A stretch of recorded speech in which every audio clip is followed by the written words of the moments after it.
रात के 2 बजे दिल्ली का एक आलिशान होटल कॉरिडोर में सन्नाटा था, जिसे अचानक भारी जूतों की गूंज ने तोड़ दिया।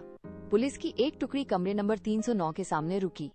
इंस्पेक्टर ने इशारा किया, एक जोरदार लात पड़ी और दरवाजा अपनी कब्जियों से उखड़कर अंदर जा गिरा। कमरे के अंदर का नजारा किसी को भी चौंकाने के लिए काफी था। आर्यन और नंदिनी बिस्तर पर बैठे थे। आसपास शराब की खाली बोतलें बिखरी पड़ी थी। पुलिस ने बिना एक पल गंवाए आर्यन को दबोच लिया। उसे गर्दन से पकड़कर फर्श पर पटक दिया गया। तभी कॉरिडोर की तरफ से होटल मैनेजर भागता हुआ आया। उसकी सांसें फूल रही थी और हाथ बुरी तरह कांप रहे थे। उसने इंस्पेक्टर के सामने आकर चिल्लाते हुए कहा, सर यह मुमकिन नहीं है, आप गलत कमरे में आ गए हैं।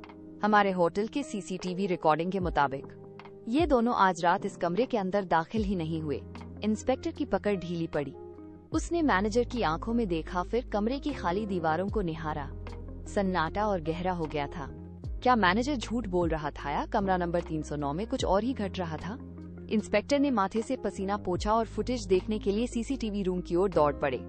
स्क्रीन पर नंदिनी अकेली कमरे में दाखिल होती दिखी। आर्यन का वहाँ कोई नामो निशान नहीं था। अचानक स्क्रीन पर झिलमिलाहट हुई और आर्यन का चेहरा खून से लथपथ नजर आया। पुलिस के पैर वहीं जम गए। ये सब 3 महीने पहले शुरू हुआ था। आर्यन और उसके भाई की पत्नी नंदिनी के बीच की दूरियां घट रही थी। जब भी उसका भाई बिजनेस टूर पर बाहर जाता है, दोनों अंधेरी रातों में छिपकर मिलते। नंदिनी ने आर्यन का हाथ कसकर पकड़ा और फुसफुसाया, अगर तुम्हारा भाई हमेशा के लिए रास्ते से हट जाए तो हम आजाद होंगे। आर्यन कांप उठा, लेकिन उसके अंदर का जुनून उसे अंधा कर चुका था। कुछ ही दिनों बाद भाई की कार खाई में गिर गई। पुलिस ने इसे महज एक हादसा मान लिया, लेकिन उस रात उस होटल के कमरे में वह खूनी हकीकत फिर से सामने खड़ी थी।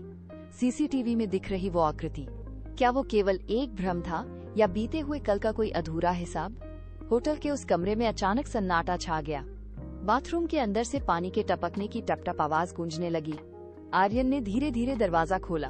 अंदर का फर्श सूखा था, लेकिन आईने पर भाप जमी थी। उसने अपना हाथ आगे बढ़ाया और भाप को साफ किया। आईने पर लाल रंग से लिखा था, भाई की मौत एक्सीडेंट नहीं थी। आर्यन की सांसें गले में अटक गईं। उसने पीछे मुड़कर देखा, लेकिन वहाँ कोई नहीं था। नंदिनी गायब हो चुकी थी। वो लड़खड़ाते हुए कॉरिडोर की तरफ भागा। रोशनी कम हो रही थी। दीवार पर लगी हर तस्वीर में उसे अपने भाई का चेहरा दिखाई देने लगा। वो जिधर भी देखता उसे वही चेहरा नजर आता। उसके भाई की आंखें उसे घूर रही थीं। आर्यन ने अपने दोनों कानों को हाथों से जोर से दबा लिया। वो दीवार पर अपना सिर पटकने लगा। कॉरिडोर की दीवारें मानो उसके करीब आ रही थीं। हर तरफ से उसे अपने भाई की दबी हुई हंसी सुनाई देने लगी। उसका शरीर थर थर कांपने लगा। वो घुटनों के बल फर्श पर गिर गया और जोर जोर से चिल्लाने लगा। ये अब केवल एक कमरा नहीं था, उसका अपना ही बनाया हुआ नरक बन चुका था। आर्यन ने दीवार से अपना सिर हटाकर इंस्पेक्टर की ओर देखा। उसकी आंखें फटी हुई थीं। उसने कांपते होठों से सब उगल दिया। उसने बताया कि कैसे उन्होंने मिलकर भाई की कार के ब्रेक फेल किए थे। उसकी आवाज में अपराधी का डर था। इंस्पेक्टर ने उसे घसीटते हुए सीसीटीवी रूम की तरफ ले जाने का इशारा किया। कमरे में मौजूद हर पुलिसकर्मी की नजर स्क्रीन पर थी। रिकॉर्डिंग शुरू हुई। स्क्रीन पर नंदिनी कमरे में अकेली बैठी थी। वो अपने सामने वाली खाली कुर्सी की ओर देखकर बातें कर रही थी। वो कभी खिलखिलाकर हंसती तो कभी हवा में हाथ हिलाकर किसी को छूने की कोशिश करती। इंस्पेक्टर के हाथ से वायरलेस सेट छूटकर नीचे गिर गया। कमरे में सन्नाटा था, सिवाय स्क्रीन पर बज रही नंदिनी की उन हंसी की गूंजती आवाजों के। वहाँ कोई दूसरा शख्स नहीं था। आर्यन की मौजूदगी का कोई सबूत नहीं था। इंस्पेक्टर की सांसें तेज हो गईं। उन्होंने फुटेज को बार बार पीछे करके देखा। नंदिनी सचमुच हवा में बातें कर रही थी। वो अपनी ही परछाई के साथ मुस्कुरा रही थी। पुलिस के जवान एक दूसरे का चेहरा देखने लगे। जिस आर्यन को उन्होंने कुछ पल पहले पकड़ा था, वो वहाँ कहीं नहीं था। कमरा नंबर 309 का राज अब एक नए खौफनाक मोड़ पर खड़ा था। इंस्पेक्टर ने अपनी पिस्तौल बाहर निकाली और कमरा नंबर 309 की ओर दौड़े। दरवाजा अभी भी थोड़ा खुला था। उन्होंने अंदर कदम रखा। कमरे के बीचों बीच नंदिनी फर्श पर बेसुध पड़ी थी। उसके शरीर में कोई हलचल नहीं थी। इंस्पेक्टर ने उसे हिलाकर जगाने की कोशिश की, लेकिन वो नहीं जागी। तभी उनकी नजर नंदिनी की मुट्ठी पर पड़ी। उसने अपने हाथों में एक पुरानी तस्वीर को जोर से जकड़ रखा था। इंस्पेक्टर ने सावधानी से उसकी उंगलियां खोली।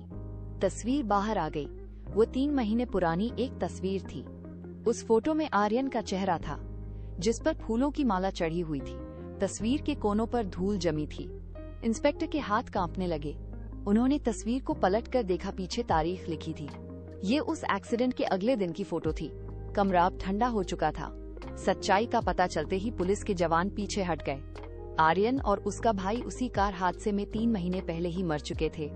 नंदिनी उस कमरे में हर रात एक मृत व्यक्ति की यादों के साथ बैठी रहती थी। कमरा नंबर 309 में अब कोई जीवित नहीं था। सन्नाटा फिर से गहरा गया था।